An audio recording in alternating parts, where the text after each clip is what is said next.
امام زین العابدین میرے مصطفیٰ کریم کے نواسے، امام حسین کا میدان کربلا میں بچ جانے والے اکیلے بیٹے، اور امام زین العابدین فرماتے ہیں میں اگر 1 مہینہ عمرہ کرنے نہ جاؤں تو حجر اسود میری خواب میں آتا ہے اور مجھے آگے کہتا ہے حضور میری آنکھیں ترس گئی ہیں، مجھے دیدار تو کرا جائے، دیدار تو کرا جائے۔ اور حجر اسود جدھر امام صاحب گھوما کرتے تھے آپ کے حالات میں لکھا حجر اسود بھی ادھر ادھر جاتا تھا طواف۔ اتنی بڑی شخصیت۔ مسجد نبوی سے نکلے تو ایک آدمی نے گالیاں دینی شروع کر دی۔ حضرت پہلے تیز چلتے تھے، جب وہ گالیاں دینے لگا تو آہستہ ہو گئے، وہ دیتا رہا۔ جب آپ کا گھر آ گیا تو آپ فرمانے لگے بھائی میرا مکان آ گیا ہے، کوئی بات اور کرنی ہو تو کر لے، میرے بچوں نے سن لیا تو تجھ سے ناراض ہوں گے۔ اور پھر وہ شخص کہتا جب یہ لفظ کہے نا تو مجھ پہ سختہ طاری ہو گیا، یہ کیا کہہ رہے ہیں؟ ہم تو دشمن کو بھی پاکیزہ سزا دیتے ہیں، یہ کیا کہہ رہے ہیں؟ حضرت نے کہا کوئی بات کرنی ہو تو کر لے، میرا مکان آ گیا ہے۔ وہ کہتا میں اس بات پہ بھی سختے میں تھا۔ تھوڑی دیر گزری تو فرمانے لگے بھائی ابھی تو نے میرے وہ عیب بیان کی ہے جن کا تجھے پتا تھا، میرے اندر تو اور بڑیاں کوتاہیاں پائی جاتی ہیں، اور بڑیاں کمیاں، بڑی پتا سارا ہے سردار نو کیتیاں دا من نانم کے من دانم، تجھے کیا پتا میرے تو بڑے عیب چھپے ہوئے ہیں۔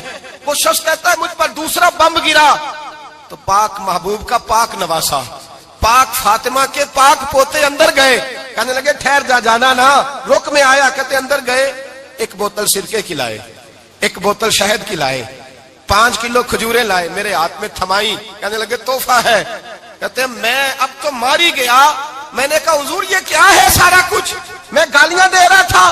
آپ فرمانے لگے جو تو کر رہا تھا وہ تیرا کردار ہے اور یہ جو میں نے کیا ہے یہ میرا کردار ہے، اس لیے کہ میرے دادا مولا علی شیر خدا حل عطا مشکل کشا، حضرت علی نے نصیحت فرمائی تھی کہ بیٹا جو گھر آئے وہ خالی ہاتھ نہیں جانا چاہیے، جو دروازے پہ آئے وہ خالی ہاتھ نہیں جانا چاہیے۔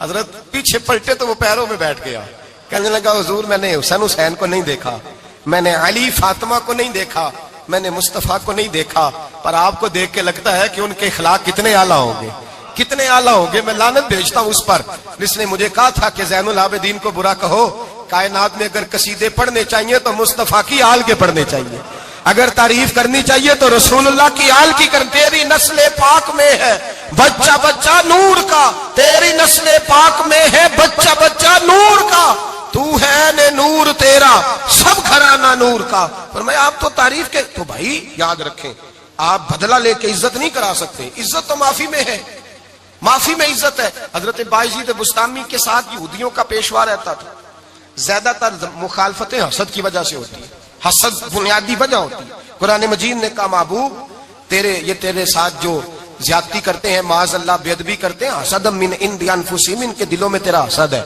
حسد بنیادی وجہ ہے، اختلاف حسد ہوتا ہے جو وجہ بنتا ہے۔ حضرت بایزید بستامی کے پڑوس میں یہودیوں کا پیشوا رہتا تھا، آپ کی مخالفت کرتا، ساری زندگی اس نے مخالفت کی، یہودی اسے بڑا مانتے تھے، اس سے کوئی غلطی ہو گئی سارے اسے چھوڑ گئے، پہلے رئیس اعظم ہوتا تھا پھر غریب ہو گیا۔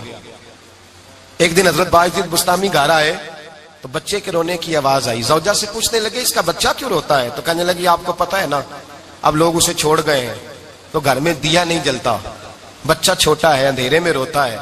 رات گہری ہو گئی تو حضرت بایزید نے اپنے گھر سے دیا اٹھایا، اپنے گھر سے دروازے پہ دستک دی، وہ باہر آیا تو جناب بایزید کا انداز کیا ہے، اس نے مخالفت کی زندگی بھر، انداز کیا ہے، باہر آتے ہی نا آپ فوراً اس کو بولنے نہیں دیا، کہنے لگے بھائی سن لے میں پہلے بھی آ سکتا تھا، دیر سے اس لیے آیا ہوں کہ گلیاں سنسان ہو جائیں، لوگ سو جائیں، تجھے اور مجھے کوئی نہیں دیکھ رہا ہے کہ میں ہوں دوسرا تو ہے، اور تو مجھے اچھی طرح جانتا ہے بایزید وہ نہیں کہ جو نیکی کرے گا اور دنیا کو بتائے گا، میں تیرا راز بھی رکھوں گا۔ اور بچے تو معصوم ہوتے ہیں نا، فرمایا میرے بڑے ہو گئے تیرے چھوٹے ہیں، یہ پکڑ لے دیا گھر میں لے جا، اور میرا وعدہ ہے کسی کو ساری زندگی اس نے مخالفت کی۔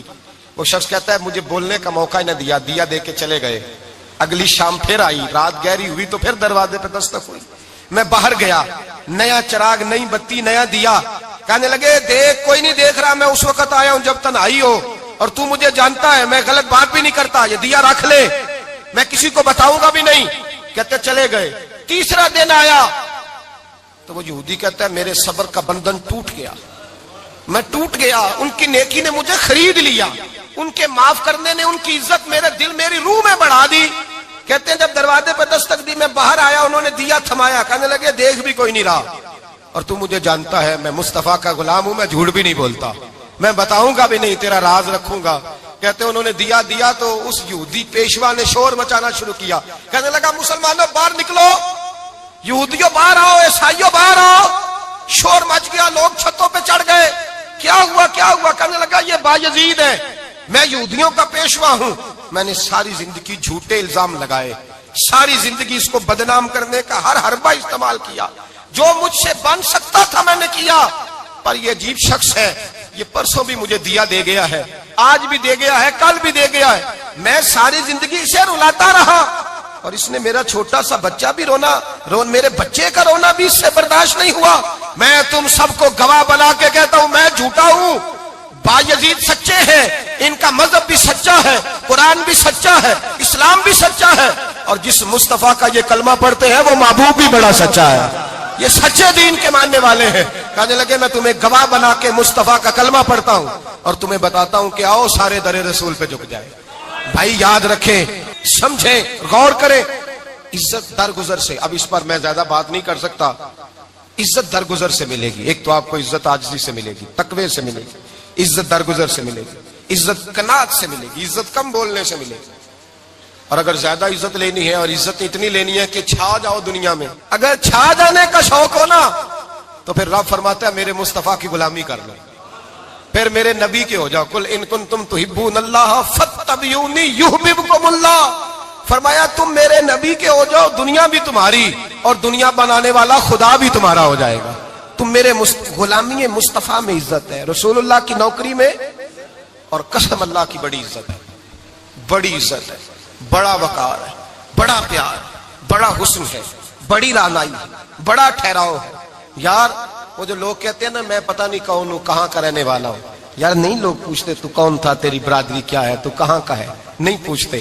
تیرے لبوں پہ اگر ذکر مصطفیٰ ہے تو دنیا تیری غلام ہے, اگر تو حضور کا ہے تو پھر سارے دامن مصطفیٰ سے جو بھی لپٹا وہ یگانہ ہو گیا, اور جس کے حضور ہو گئے اس کا زمانہ ہو گیا, جس کے حضور ہو گئے اس کا. اقبال کہتے ہیں قوت عشق سے ہر پست کو بالا کر دے, اور دہر میں اس میں محمد سے اجالا کر دے. اور کی محمد سے وفا تو نے تو ہم تیرے, کی محمد سے وفا تو نے تو ہم تیرے, یہ جہاں چیز ہے کیا لوح قلم تیرے. رسول اللہ کی غلامی عزت دیتی ہے, نبی پاک کی نوکری, اللہ کرے آپ بول پڑے آمین کہنا, نبی پاک کی غلامی عزت دے, حضور کی غلامی. یار بندہ بالکل بے عمل ہونا, بالکل تو میری طرح داڑھی رکھ کے پگڑی باندھ کے باس میں بھی چڑھ جائے تو کئی لوگ سیٹیں خالی کر دیتے ہیں, کہتے ہیں بزرگوں یہاں آ جائے, حضرت جی یہاں آ جائے. تو پھر عزت کس چیز کی ہوئی, سنت مصطفیٰ کی ہوئی نا, پھر عزت نبی پاک کی سنت کی ہوئی نا, وقار کی ہوئی نا. ایک صاحب, ایک بچے نے داڑھی رکھ لی تو مجھے آ کے کہنے لگے حضرت جی لوگ بڑے بڑے لقب دینے لگے ہیں. میں نے کہا کیا, کوئی کہتا ہے حضرت صاحب, کوئی کہتا ہے قاری صاحب, کوئی کہتا ہے حافظ صاحب, کوئی کہتا ہے علامہ صاحب. تو میں نے کہا تیری موج نہیں بن گئی, 4 سالوں میں حفظ ہوتا ہے, تجھے مفت کا لقب مل گیا ہے. سے نظامی 8 سال میں ہوتا ہے, مفت کا علامہ بن گیا ہے, تجھے وقار نہیں دے دیا اللہ تعالیٰ نے. عزت میرے اعلیٰ حضرت فرماتے ہیں عزت در رسول پہ ہے, عزت حضور کی. اور اعلیٰ حضرت نے ایک بات لکھی ہے بڑی قیمتی, اور میں نا جب کبھی پریشان ہوتا ہوں نا تو میں یہ والی بات کھول کے پڑھتا ہوں اعلیٰ حضرت. یہ بات ڈھارس بندھاتی ہے, ڈھارس توانائی دیتی ہے, پورا مضمون باندھا ہے. اعلیٰ حضرت کہتے ہیں بیروپیہ تھا مداری, روپ بدل بدل کے دکھایا کرتا تھا, بادشاہوں سے انعام لیتا تھا. ایک دن اورنگزیب عالمگیر کے پاس آ گیا, کہنے لگا میں روپ بدلوں گا, اگر آپ پہچان نہ سکے تو میں انعام لوں گا. آپ نے فرمایا میں کوئی ایسے ویسا بادشاہ نہیں, کہا مجھے دھوکہ دینا مشکل ہے. کہا نہیں میں روپ بدلوں گا. حضرت اورنگزیب عالمگیر بڑے نیک بادشاہ گزرے, بڑے پرہیزگار آدمی, وہ بے روپیہ کہنے لگا میں روپ بدلوں گا, آپ نہیں پہچان سکیں گے. فرمایا چل جتنا تیرے اندر زور ہے لگا لے. حضرت نے اعلان کیا کہ میں نے فوجی بھرتی کر دیں, 2 ماہ کے بعد ٹیسٹ ہوگا. وہ 2 مہینے دوڑتا رہا, رنگ روپ بناتا رہا, آیا ٹیسٹ دینے, 2-3 سپاہیوں کا امتحان لیا. اس کی باری آئی تو 10 روپے دیے, کہنے لگے تیرے آنے جانے کا کرایہ میں نے تجھے پہچان لیا ہے. کچھ دنوں کے بعد جانے لگے سفر پر تو بھکاری آ گئے خیرات مانگنے. اس نے بھی سارے منہ پر سیاہی مال لی, کپڑے پھاڑ لیے, سر کے بال منڈا لیے, بھویں تک کٹا لی, بدرنگ ہو کے آیا. کاسا آگے کیا تو حضرت نے 10 روپے ڈالے, کہنے لگے تیرے آنے جانے کا کرایہ میں نے پہچان لیا ہے. کچھ دن گزرے تو ٹیچر کی ضرورت تھی, اس نے مونچھیں بڑی کر لی, داڑھی نکلی لگا لی, سر پہ جنا کیپ پہن لی, ایک شیروانی لے لی, اور ہاتھ میں چھڑی پکڑ کے آیا. کہنے لگا میں استاد ہوں، 2-4 بندوں کا امتحان لیا، اس کی باری آئی تو 5 روپے دیے، 10 روپے دیے، کہا تیرا کرایہ میں نے پہچان لیا۔ 2 سال گزر گئے، وہ جب بھی آتا حضرت پہچان لیتے۔ ایک دن سفر پہ جا رہے تھے، بہت بڑا لشکر تھا، جہاد کرنے جا رہے تھے اورنگزیب عالمگیر، تو دیکھا ایک پہاڑی ہے، پہاڑی پہ لوگ جا بھی رہے ہیں آ بھی رہے۔ اورنگزیب عالمگیر پوچھنے لگے یہاں کیا ہے؟ کہنے لگے ایک بابا جی بیٹھے ہیں دعا کرتے ہیں، اللہ کے نیک بندے ہیں۔ اورنگزیب کہنے لگے یار پرانے لوگ سارے ہی اللہ والوں کو مانتے، یہ بھی مصیبت آئی ہے جتنی نہیں آئی ہے، سارے لوگ ہی مانتے۔ کہنے لگے ذرا میں دعا نہ کرا لوں، اچھے کام جا رہا ہوں۔ اورنگزیب بادشاہ تھے، بادشاہ لوگ نازک مزاج ہوتے ہیں، گھوڑے سے اترے، بڑی مشکل سے پہاڑی پہ چڑھے، اوپر گئے تو لائن لگی ہے، بابا جی غار میں بیٹھے۔ کہنے لگے میں نے ملنا، میں اورنگزیب ہوں۔ انہوں نے کہا ہمارا بابا اس طرح کا پیر نہیں کہ امیر آئے تو رنگ اور ہو، غریب آئے تو اور ہو، یہاں اگر ملنا ہے تو لائن میں لگ جاؤ، سب ایک جیسے۔ اب لائن میں کھڑے ہو گئے، 50 آدمی آگے تھے، کہتے ہیں 51واں نمبر تھا، تھک گیا دھوپ میں کھڑا کھڑا۔ جب میں پہنچا غار کے دہانے تو میں نے بابا جی کے چہرے پہ نظر ڈالی تو بڑا نورانی چہرہ، بڑی خوبصورت لب و لہجہ۔ میں نے کہا میرے جیسا آدمی بھی پگڑی باندھ لے تو اچھا لگنے لگ جاتا ہے، بڑا خوبصورت انداز۔ کہتے ہیں میں ان کے پاس اتحیات کی حالت میں بیٹھ گیا، میں نے کہا حضور میں جا رہا ہوں جہاد کرنے، دعا کرنا۔ بزرگوں نے ہاتھ اٹھائے، اللہ اس کی مدد فرما، دین کو غلبہ عطا فرما، اسے دین کا سچا پکا سپاہی بنا۔ پھر تھپکی دی، 2-4 نصیحتیں بھی کر ڈالی، دیکھنا ظلم نہ کرنا، زیادتی نہ کرنا، جب تو جیت فخر نہ کرنا، غرور نہ کرنا، نصیحتیں بھی کر دی۔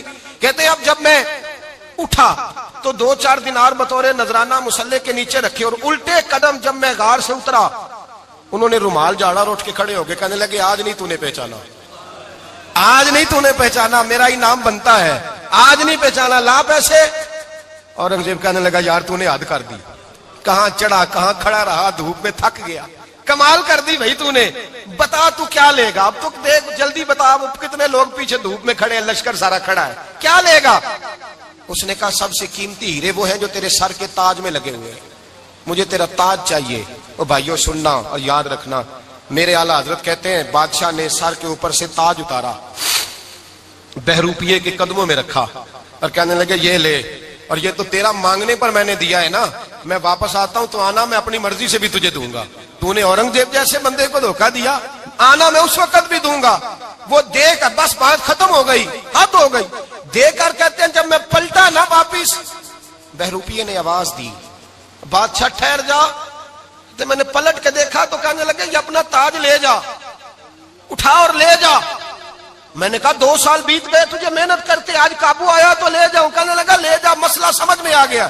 میں نے کہا مجھے بھی تو سمجھانا، تو کہتے ہیں وہ پھوٹ پھوٹ کے رویا، اس کی آنکھیں برس پڑی، سیلاب کی طرح آنسو بہ نکلے، تڑپا اور رو کے کہنے لگا بادشاہ میں نے جھوٹ موٹ رسول اللہ کی غلامی اختیار کی تھی، جھوٹ موٹ کی داڑھی، جھوٹ موٹ کی پگڑی، جھوٹ موٹ کا فقر، میں نے جھوٹ موٹ نبی پاک کا لباس پہنا ہے، تو تیرے جیسے بادشاہوں کے تاج میرے قدموں میں آ گئے ہیں، اگر میں سچ مچ رسول اللہ کا غلام بنوں گا تو اللہ کیا کچھ عطا فرمائے گا، اللہ کتنی نعمتوں سے نوازے گا۔ میرے اعلیٰ حضرت کیا فرماتے ہیں؟ اعلیٰ حضرت فرماتے ہیں فرشتے بھی کرتے ہیں تعظیم میری۔